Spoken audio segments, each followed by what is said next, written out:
Saint-Esprit, maintenant et toujours. Dans les siècles des siècles. Amen. Alléluia.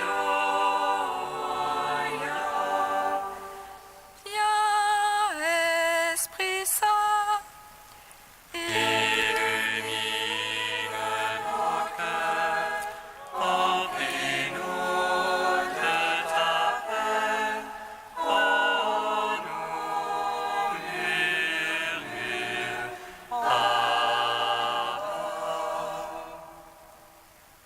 Tu es vérité, oh Dieu, toi notre science et notre crainte. Viens, Esprit Saint, illumine nos cœurs, remplis-nous de ta paix. Oh, nous murmure,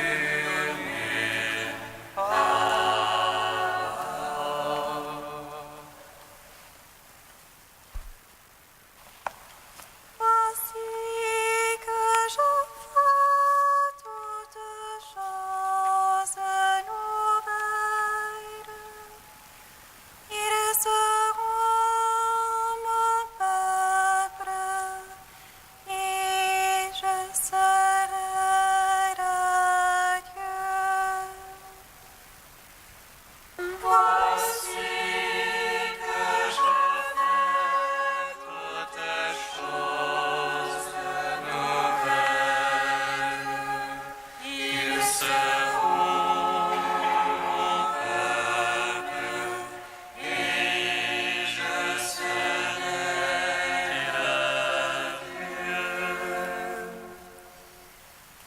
Maître, je garde, c'est toi le Dieu de mon amour, car tu nous as rendus proches par le sang de ton Fils. Il n'est point de peuple qui ait des dieux aussi proches que notre Dieu s'est fait proche de nous. Voici que je fais toutes choses nouvelles. Ils seront mon peuple et je serai leur Dieu. De les inviter au festin de l'agneau. Dès maintenant, ils sont enfants de Dieu. Ils le voient tel qu'il est, et Dieu leur parle face à face, comme un ami qui parle à son ami. Voici que je fais toutes choses nouvelles. Ils seront mon peuple et je serai leur Dieu. Psaume 118, strophe 22. Que vive mon âme à te louer, que j'exulte ta parole. Que vive mon âme à te louer, que j'exulte ta parole. Que mon cri soit proche de ta face. Par ta parole, fais-moi comprendre. Que ma prière arrive devant ta face. Par ta promesse, délivre-moi. Que mes lèvres publient ta louange.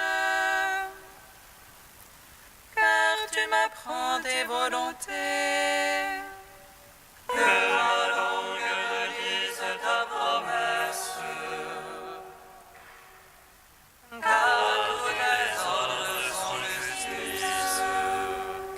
ta main me soit en aide, car j'ai choisi tes préceptes. Je désire ton salut, Seigneur. Ta gloire est bénédice. Vive mon âme à te louer. Tes jugements me soient en aide. Je m'égare brebis perdue. Viens chercher ton serviteur. Non, je n'ai pas oublié tes commandements. Ton salut selon ta promesse. Gloire au Père, au Fils, au Saint-Esprit. Pour les siècles des siècles. Amen. Que vive mon âme à te louer, que j'exulte en ta parole. Psaume 1. Bienheureux ceux qui habitent en ta maison, ils chantent ta louange autour de ton autel.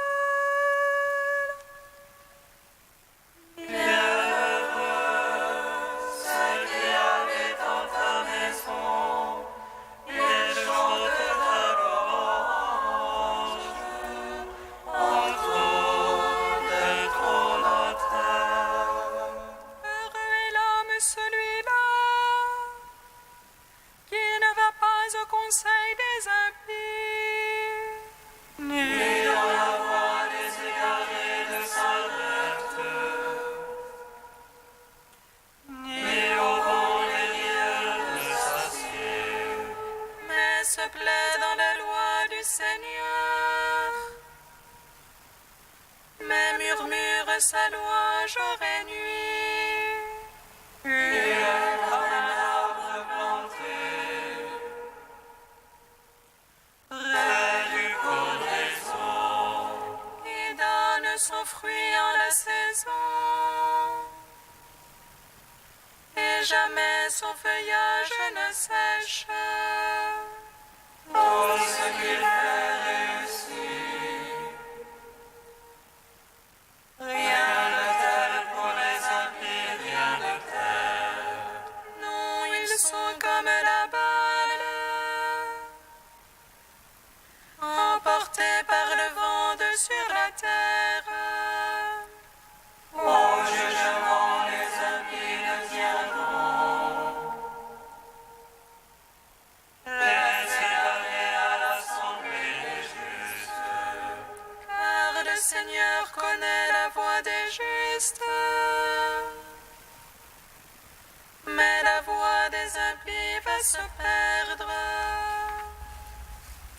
Gloire au Père, au Fils, au Saint-Esprit. Pour les siècles des siècles. Amen.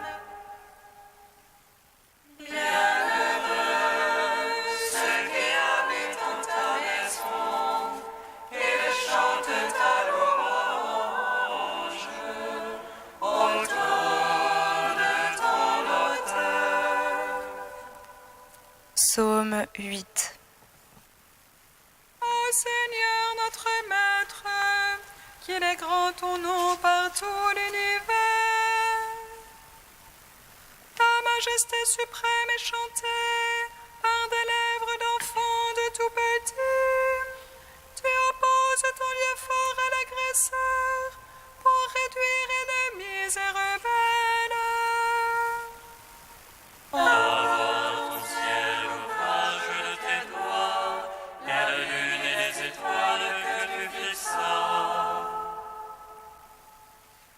Est-ce que l'homme que tu en gardes mémoire, et le fils de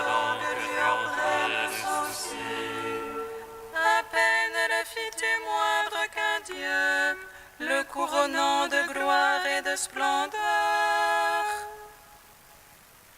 Tu l'établis sur l'œuvre de tes mains, tout fut mis par toi sous ses pieds. Brebis et bœufs tous ensemble, et les bêtes mêmes sauvages.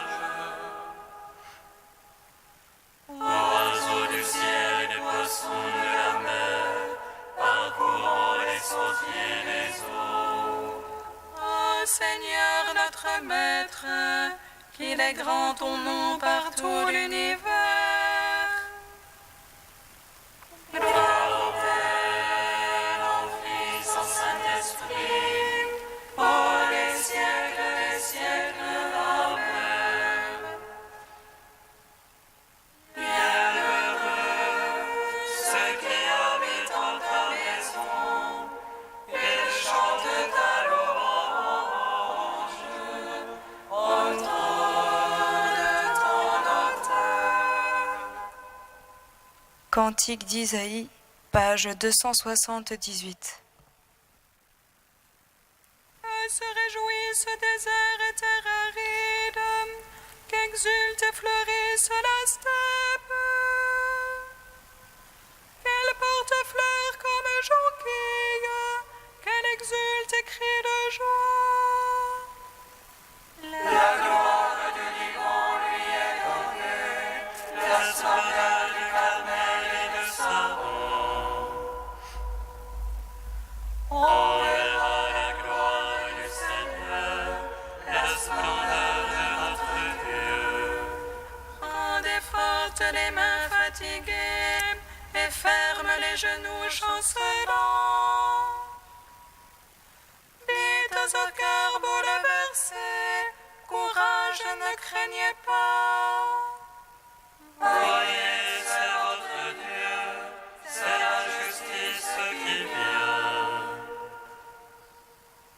C'est la rétribution de Dieu, c'est lui qui vient vous sauver.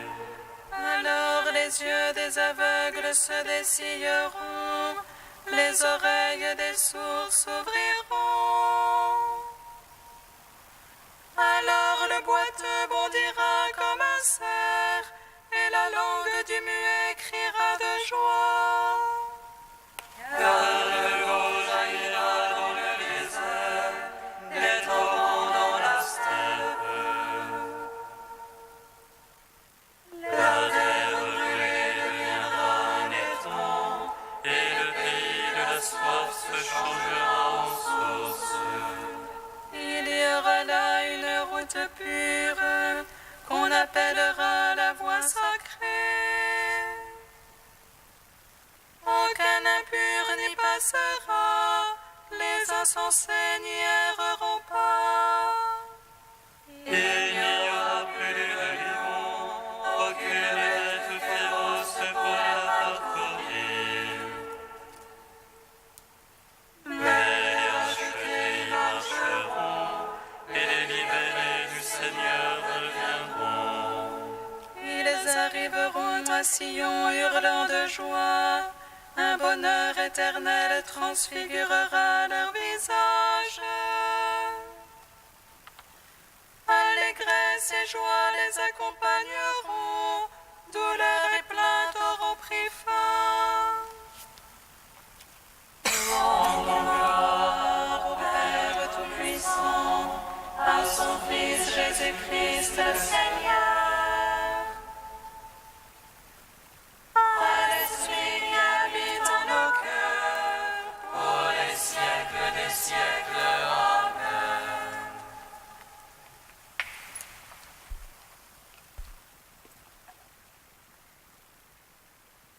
Dit cardinal Martini, s'ouvrir à la parole du Christ.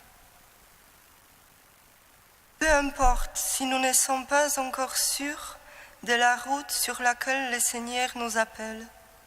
Ce qui compte, c'est la certitude qu'il nous appelle à accomplir de grandes choses dans la vie, si nous nous remettons à lui. Chacun de nous peut ensuite répondre, s'il le veut, avec une certitude absolue.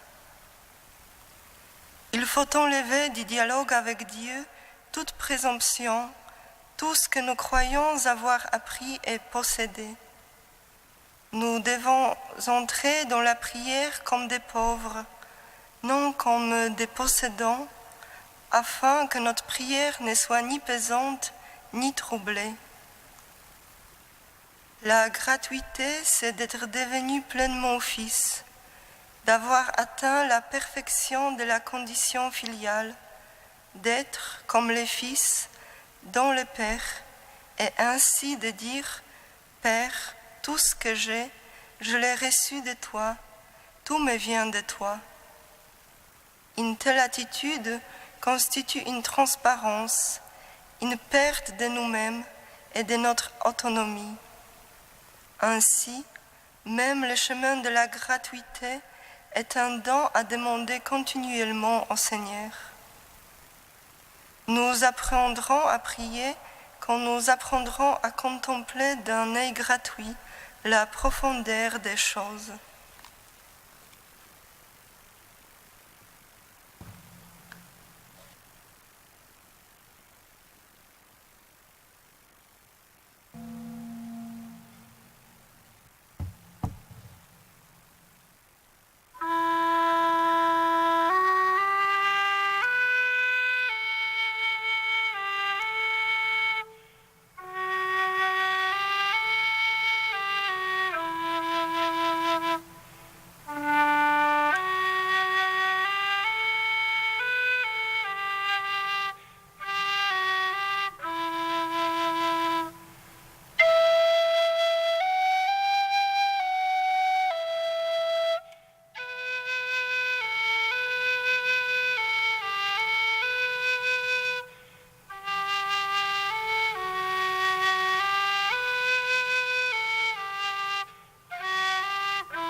Lumière sur ma route, ta parole, Seigneur.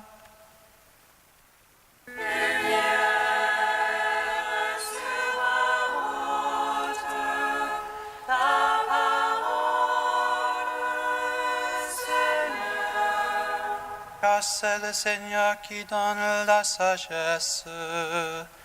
Le savoir et l'intelligence sortent de sa bouche.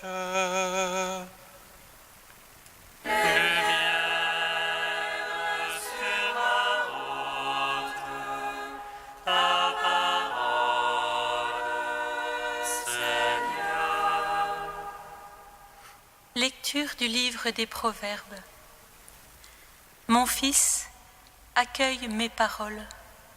Garde précieusement mes préceptes, rends ton oreille attentive à la sagesse, incline ton cœur vers la vérité. Oui, si tu demandes le discernement, si tu appelles l'intelligence, Si tu la recherches comme l'argent, si tu creuses comme un chercheur de trésors, alors tu comprendras la crainte du Seigneur, tu découvriras la connaissance de Dieu. Car c'est le Seigneur qui donne la sagesse. Le savoir et l'intelligence sortent de sa bouche. Il tient en réserve son secours pour les hommes droits. Il est un bouclier pour ceux qui suivent la bonne route. Il protège les sentiers de la justice. Il veille sur le chemin de ses amis. Alors tu comprendras la justice, l'équité, la droiture, les seuls sentiers qui mènent au bonheur. Gloire à toi, Seigneur, louange à toi. Gloire à toi, Seigneur, louange à toi.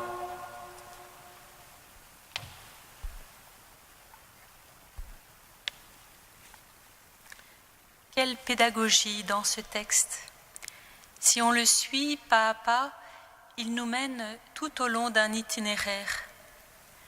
Au bout, une promesse de bonheur, et puis deux images, un trésor à chercher et un chemin à parcourir. Et entre les deux, exactement au centre, une affirmation incontournable, c'est le Seigneur qui donne. Un labeur, l'exigence d'une persévérante détermination pour creuser, pour marcher, et en face, une grâce. Au tout début du livre des Proverbes, dont l'intitulé nous indique qu'ils sont donnés pour procurer la sagesse, nous sont indiqués dès l'abord tout l'enjeu de cette acquisition, son paradoxe aussi.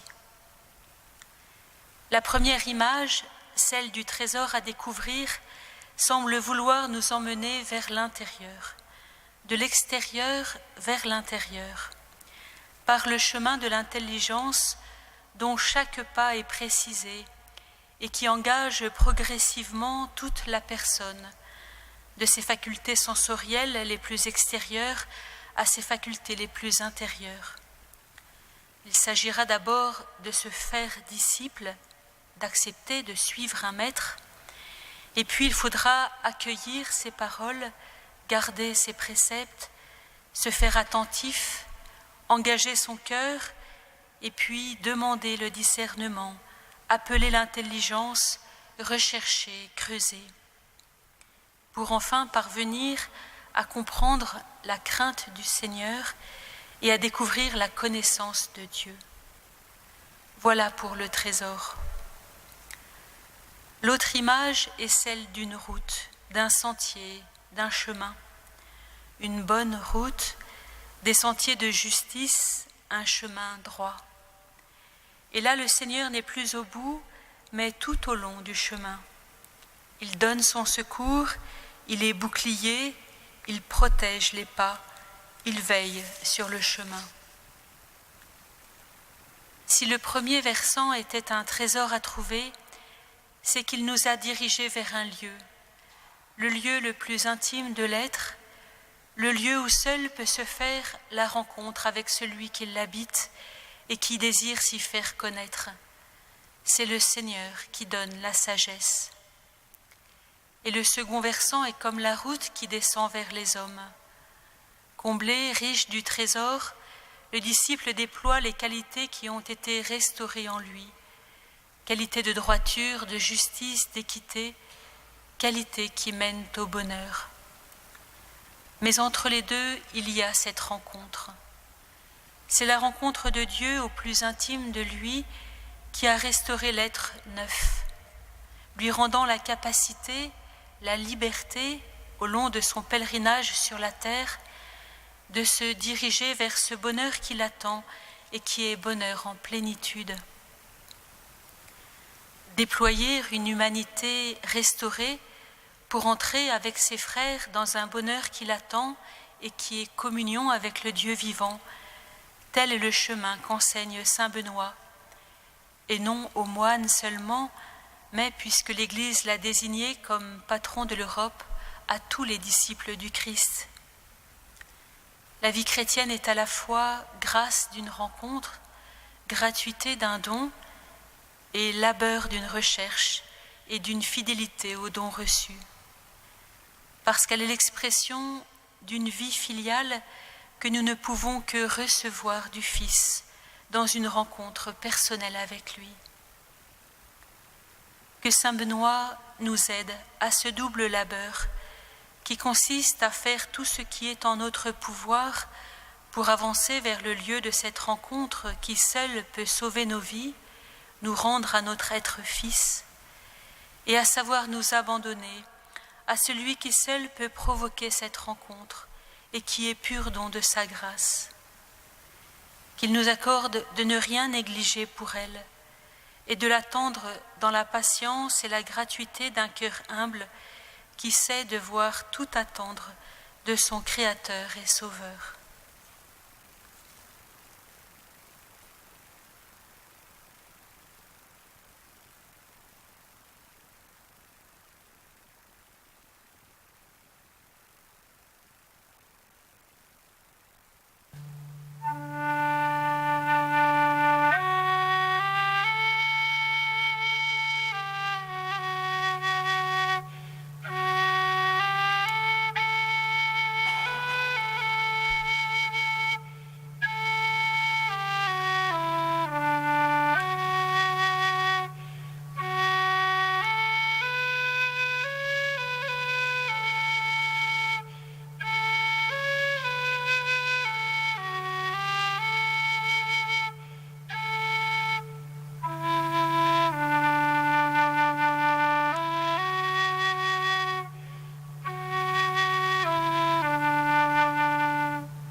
Nous te prions, Seigneur, ami des hommes. Nous te prions, Seigneur, ami des hommes. Seigneur Jésus, tu as choisi saint Benoît pour manifester ta sagesse divine. Illumine les moines par la clarté de ton esprit, qu'ils vivent de la beauté de l'invisible et en rendent témoignage aux hommes de ce temps. Nous te prions, Seigneur, ami des hommes. Jésus-Christ, tu as choisi ce qui est faible dans ce monde pour glorifier ta grâce. Viens au secours des pauvres et des malades qui invoquent ton nom, pour que le monde voie le salut qui vient de toi. Nous te prions, Seigneur, ami des hommes. Jésus-Christ, tu as choisi ce qui est méprisé dans le monde, pour abaisser ce qui est fort. Sois proche de ceux qui sont persécutés à cause de la justice et fais grandir la semence du royaume des cieux. Nous te prions, Seigneur, ami des hommes.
receptis salutaribus moniti, et divina institutione formati, audemus dicere. Pater noster, qui es in celis, sanctificetur nomen tuum, adveniat regnum tuum, fiat voluntas tua, sicut in cielo et in terra. Panem nostrum quotidianum da nobis hodie, et dimitte nobis debita nostra, sicut et nos dimittimus debitoribus nostris, et ne nos inducas in tentationem, sed libera nos a malo. Prions le Seigneur. Dieu qui a fait de Saint Benoît un maître spirituel pour ceux qui apprennent à te servir, permets, nous t'en prions, que sans rien préférer à ton amour, nous avancions d'un cœur libre sur les chemins de tes commandements. Par Jésus-Christ, ton Fils unique, notre Seigneur et notre Dieu, qui vit et règne avec toi et le Saint-Esprit, maintenant et pour les siècles des siècles. Amen.